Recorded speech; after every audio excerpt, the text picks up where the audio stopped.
We have a serious erosion problem here, and it's resulted in the driveway sinking about 4 or 5 inches here and crawl all the way across, maybe 2 on this end. A lot of it has to do with the way they downspouted the water away from this house. So I'm getting the driveway mud jacked Monday. In the meanwhile, I got a preparation to do before they come and do it, is to get this downspout and run it under the sidewalk and out into the yard with a pop-up to try to stop all this massive erosion that's coming from the downspout as it stands. And I had a green hose on it that ran it into the driveway, but still, if it filled up with helicopters, maple seeds, which it did, then it overran and came into here and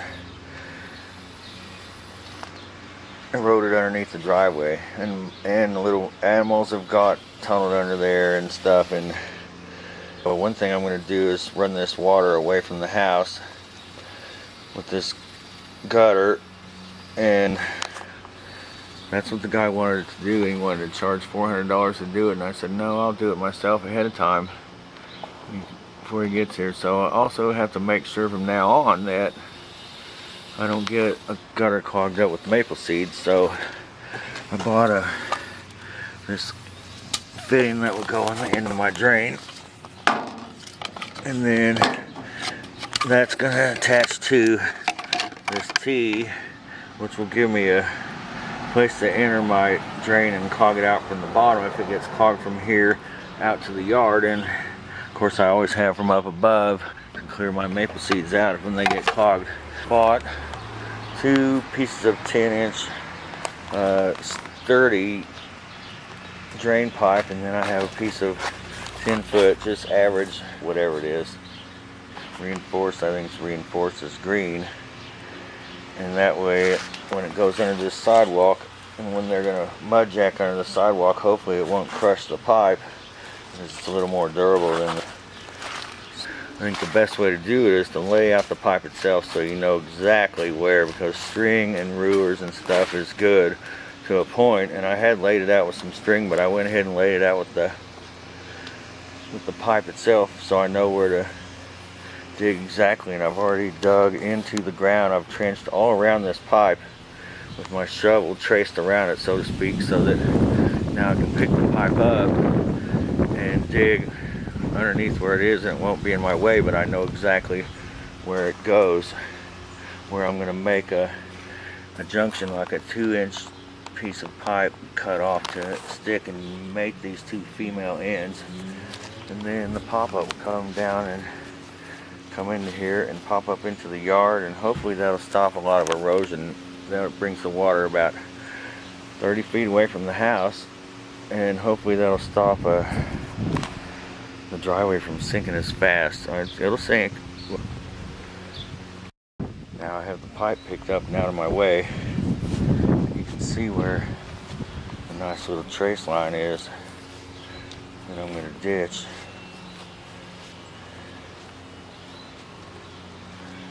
And the hardest part of all is going to be getting under the sidewalk, but even that can't be that hard. It's under there. He's got to get under there and poke and prod, and eventually that pipe will go under there.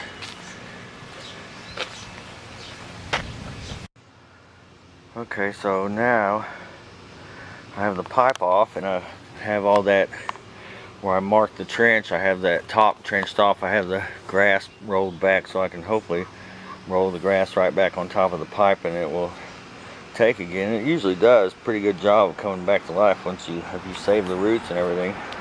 Tuck it back in pretty good and water it well when you're done. Now I got all that, so here's a root. I got to get around this root. I have to get around that big root. I'm going to have to cut it. The rest of them are pretty well cut with the shovel.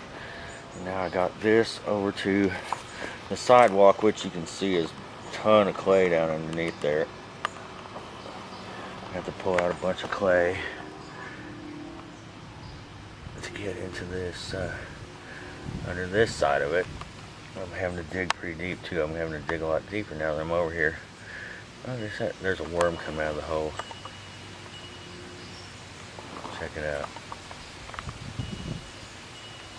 Hey, you took away my hole. You took away my house. Where am I gonna go now? There he goes. Anyway, back to business. I got this one on the side of the sidewalk. On that ditch down here, it's very soft dirt. So now what I'm doing is coming under this side with the shovel. And just working my shovel under there, pushing it back, push it back, ride it a little bit, and scoop up what's under there. And mostly what's under there seems to be a lot of sand. These builders in there, there's some clay, some sand, might be some more gravel under there too. And I'm just jamming that under there, and walking it, rocking it a little bit to cut off some dirt. And eventually I'll be under there, and I'll still, even with my labor is worth $400 to do this, with $30 in parts and some time. The shovel's under there to about right here, so that's about how far I am under the sidewalk, to about right there. So I have about 3 feet to go. About 2/3 through this job. I can hear a little thunder, so I'm ready just in case it rains. I got the old green drain out thing,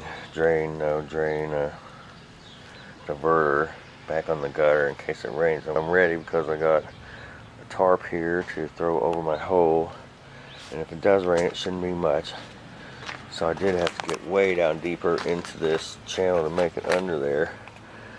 About $200 into this, I was ready to give it up, but then I already had the $200 worth of labor into it, so I just kept on going, and had quite a couple of audience members cheering me on. So I'm down into here this far, and I should be able to start to bring this back out. That's the natural lay of that pipe. I shouldn't have to keep digging all this deep. I really only had to dig that deep to make the angle under the sidewalk. Now we can taper it back off, and it's pretty flexible pipe, so be forgiving, and that'll help slow it down by tipping it up a little bit as it comes out into the yard. That's what we're trying ideas to move the water and slow it down a little bit too, so that when it comes out at the end it's going to have less velocity and therefore make less erosion. So that's a heck of a lot of dirt, and a lot of it's out of that channel too. That's a pretty deep channel. That was a lot of work. That's about 5 hours of digging, but it's almost done. So now I've got to need 2 2-inch pieces of pipe to connect the connectors at where it comes off the gutter. 2 2-inch pieces. They're about 3-inch pieces, one between there and one between there, to join those. Save myself a lot of labor and make a little mess, and have a straight cut using the chop saw.